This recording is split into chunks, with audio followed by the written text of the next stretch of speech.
lanjutkan Kompas Petang, Saudara. Pemerintah menegaskan pasal 218 Kitab Undang-Undang Hukum Pidana KUHP yang mengatur tentang pidana terhadap penyerangan martabat lembaga presiden dan wakil presiden bersifat delik absolut, sehingga hanya presiden dan wakil presiden yang bisa melakukan aduan.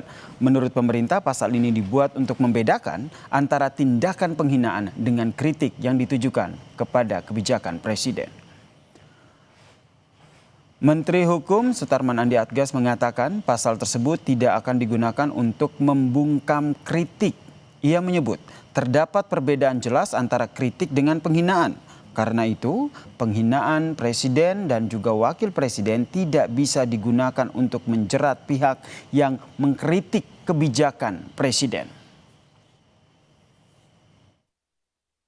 Saya rasa tadi sudah sangat clear ya kita jelaskan bahwa yang pertama ini bukan pasal yang baru ya. Kemudian yang kedua harus dibedakan antara mana yang kritik, mana yang penghinaan.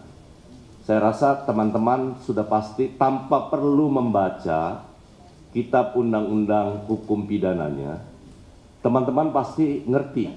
Di publik pun tahu mana yang batasannya namanya menghina maupun yang kritik. Dan saat ini pun juga pemerintah sampai saat ini ya, saya rasa belum pernah ada satupun langkah yang diambil yang terkait dengan hal-hal yang terkait dengan kritik. Ya, nggak pernah ada ya. Sementara Wakil Menteri Hukum Omar Syarif Hiyari menjelaskan tentang pasal 256 KUHP tentang demonstrasi. Edi menyebut dalam pasal itu mengatur penanggung jawab demonstrasi harus memberitahu kepada polisi sebelum menggelar aksi demonstrasi.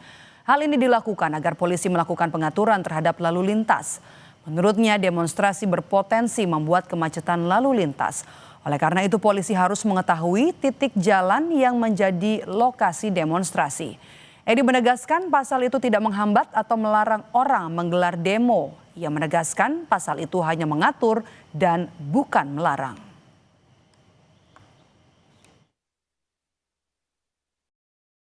Intinya harus memberitahukan kepada polisi. Kata-kata di situ adalah memberitahukan, bukan izin. Mengapa pasal ini harus ada? Ya, sekali lagi mengapa pasal ini harus ada?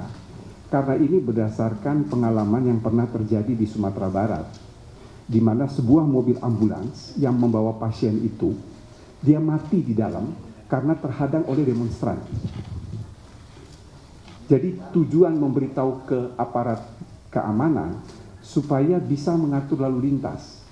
Demonstrasi kita menjamin kebebasan berbicara, tetapi kita harus ingat juga bahwa ada hak dari pengguna jalan. Sementara itu, Saudara, masyarakat sipil untuk pembaharuan KUHP mendeklarasikan Indonesia darurat hukum. Ketua Umum YLBHI Muhammad Isnur mengatakan KUHP 2025 mestinya membenahi praktik penegakan hukum pidana yang selama ini bermasalah seperti kriminalisasi, penangkapan, penahanan, penggeledahan, dan penyitaan sewenang-wenang. Namun KUHP baru tidak menyasar beragam persoalan tersebut. Hanya membenahi sedikit substansi tapi tidak memperkuat pengawasan dan juga akuntabilitas penegakan hukum.